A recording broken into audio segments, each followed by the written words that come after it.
Good morning and welcome to Miss McCay's Art Corner. Yet again, here I am sitting with you.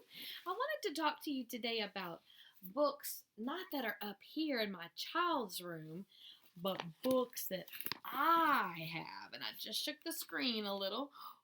Ooh, look at this big giant book. If you can see, it says The History of Art by Jansen and Jansen. And as you can see, also, it's got this ragged edge. It's got all kinds of little post-it marks on there. It's torn up. That's because it's well used by me. Now, I am an art teacher for the Gulfport School District, and this is the book that I used many, many years ago when I was in college. And so instead of looking at a children's book, let's look at my book. Now, I'm going to lift it up a little. It's so thick. It's got all kinds of stuff in it. It's got stuff from ancient Egypt, all the way to European art, to German art, to Russian art. I mean, it's got all kinds of stuff. Towards the end of the book, see, I'm kind of towards the end. This is the beginning, and this is the end. There's a section of art called Impressionist art. Now, Impressionist art is where it looks like it's kind of not so detailed. It's got a lot of paint strokes. So let me show you one of these. If you look right here, this is one of Paul Cézanne's, and this book's kind of heavy. If you look right here, I'm going to scoot up. Both of these pieces of art have lots of paint strokes. You see all the little paint strokes? Look at his face. He's got all kinds of paint strokes in his face. And over here, the fruit, and look behind the fruit. All of that is a bunch of little paint strokes. Impressionist artists love to make art with a bunch of paint strokes. It wasn't so detailed and crisp. Well, the artist I want to talk to you about came out of this movement called Impressionist, and he started experimenting with a different kind, which became known as Neo-Impressionist. And this is it right here. His artwork is famous. Straighten it up. This is Georges Seurat. His artwork right here. It's very famous, and if you look, still has some paint strokes, but they don't really look like paint strokes. They're actually dots. What? Yes, he used dots. Look at that tree. If you see that tree real good, you can tell it's a bunch of little bitty dots. Now, this artwork is called, when you're looking at artwork, usually underneath it, it tells you who the artist is. So this says, Georges Seurat, A Sunday Afternoon on the Isle of La Grande Jatte, and it says the year, 1884 to 1886.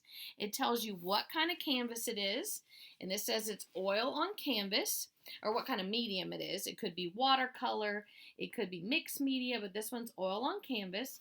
But this one was famous because of the dots. That's what he used, dots, to create his artwork. Now, this technique was new. It wasn't strokes by a paintbrush. What it was dot, dot, dot, dot, dot, dot, dot, dot, dot, dot, with paint. Now, what he was trying to do was if he put the dots close enough, when you stared at his artwork, it was like they would blend together. So if we look back at this tree that's so prevalent, he did yellow dots and green dots. But oh, did he do green dots?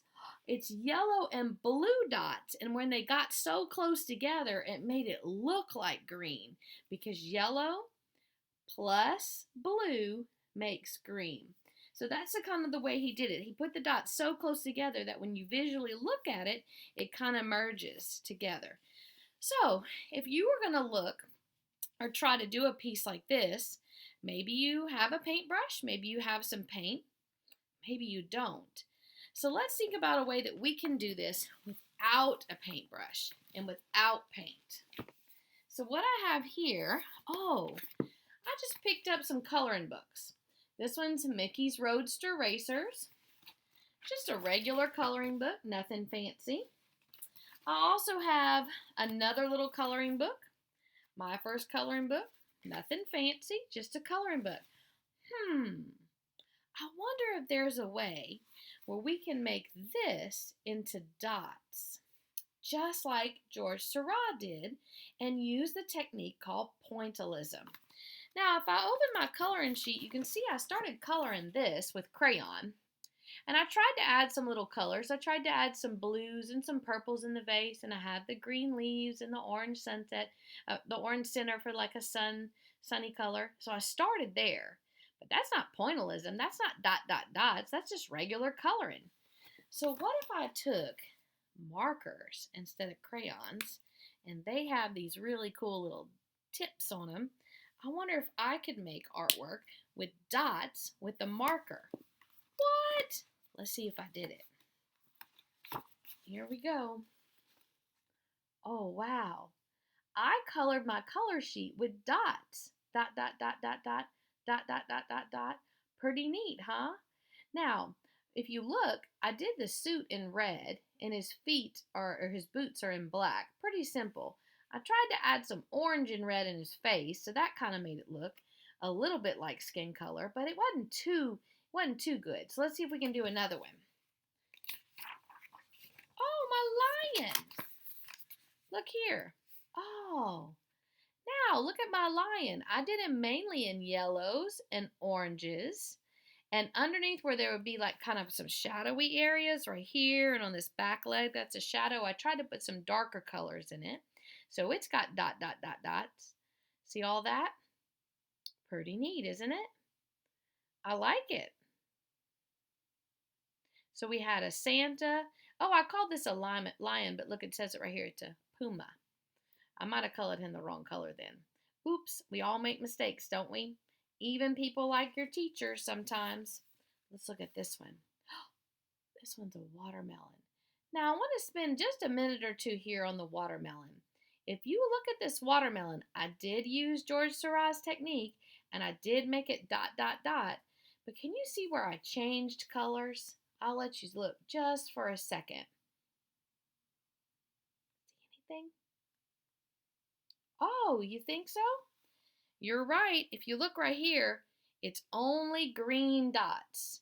And then as we move along, I added green plus blue dots. And as we move along some more, green plus yellow dots. So you can even change your dots to make it have some shape to it, or to have it change like it's different textures of your watermelon or different color sides. So then we have just the green dots, the blue and green, and then the yellow and green. Then look at the inside. The inside of my watermelon has red. Do you see another color? Oh, I put some blue dots. Red and blue make purple, so it might kind of look like there's a little bit of purple in my watermelon. And then I also added some orange dots, just to add a little bit of orange dots right here, or orange and red. Pretty cool, huh? So you can change kind of the variety of color or the shading of the color of the watermelon by adding different colors. So I added blues and yellows. Let's look at another one. Oh, I like this one. Look at my elk. Isn't that neat? Wow. I added some black and brown for his hooves. And then for his skin, I did it his fur. I did mainly the yellow for the fur. But then look up here. I did browns, a little blacks, and some yellows. Okay, so can you experiment with different ways you can put the dots on your painting? Because that's really cool too. Let's look at one more.